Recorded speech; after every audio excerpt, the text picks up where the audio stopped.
paper, I should state the number of papers that are reviewed. Then the year of publication should not be more than 5 years. So I have to go back. I did all sorts. But there is something you said that I need more clarification on. You said registration on the protocols.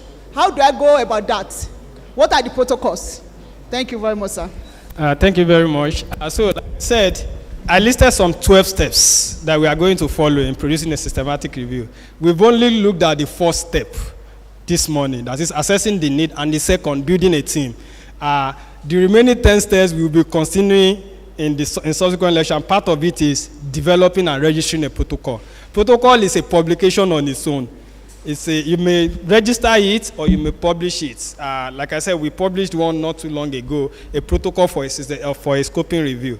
The review itself is just getting ready now. We're about sending it out. But that one has been published maybe like late last year or mid last year in BMJ Open. The procedure has guidelines to prepare your protocol. We are going to discuss it. These are the things that is expected to be, that you have to put in your protocol. And then for the dates, maybe they're asking you for dates and all that. If it's a systematic review, you will have defined your dates even in your protocol. That's why everything is defined ahead.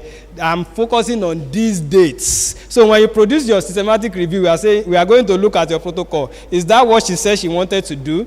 But if it's a normal review, they can ask, how many years, just to have an idea of what you did generally. And they can ask the number of studies. But even a systematic review, as you see, when we are following the PRISMA guideline, part of what we'll be discussing is the PRISMA guideline. When you are following the PRISMA guideline, there's a PRISMA flowchart that you report the number of studies you found from different databases and how did you narrow it down to the ones you use. So we are going to talk about all that going forward in this workshop. I think at this point, it's right time to just... Okay, sir.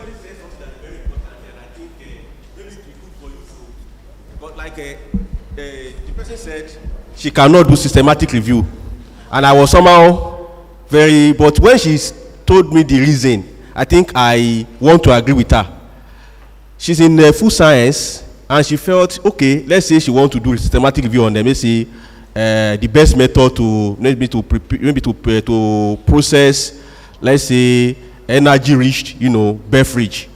And she consult, several literature and came up with a best method.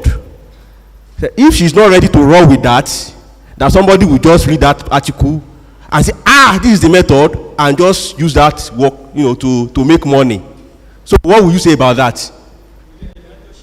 For example, she's doing literature review now, systematic review on different methods that have ever been used in maybe systematic review on different methods that have been used to maybe prepare a particular food, maybe energy-rich food. After she has done everything and she come about of all the literature, the conclusion is that this particular method, if you had this one and this one together, is going to give you, the best, results. You can produce the best food using this method. If she's not ready, to run with that and be the person to utilize what she has found, another person will just pick up that article and say, and make money from that. So what will you do? Especially if she doesn't have an expert, that is ready to run with it, that you can never do systematic review, that kind of thing. Oh, thank you very much, sir. I think I will have to throw it back to your office as code, that we'll need training. We'll need training on intellectual property and intellectual property rights. Trademarking whatever you are getting from your research.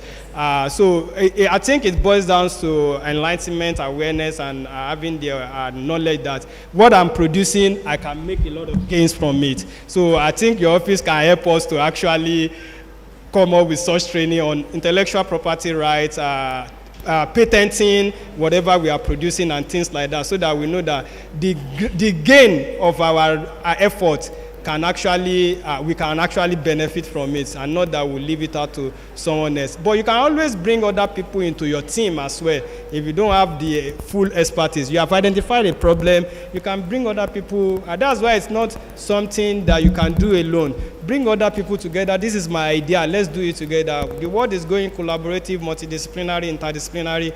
Bring people together, work together and produce something, and then plan towards, if it's something very unique, plan towards patenting it and deriving benefit from it. So I give it back to our core director. Thank you very much. Ladies and gentlemen, please put your hands together again for Dr. Popola. Okay, so this is a brief, moving on, we're going to go out for a tea break, but before that, this is a bit of an information I think you should please hold there. Take your tea and kindly come back. Come and have your tea here. We're going to have a discussion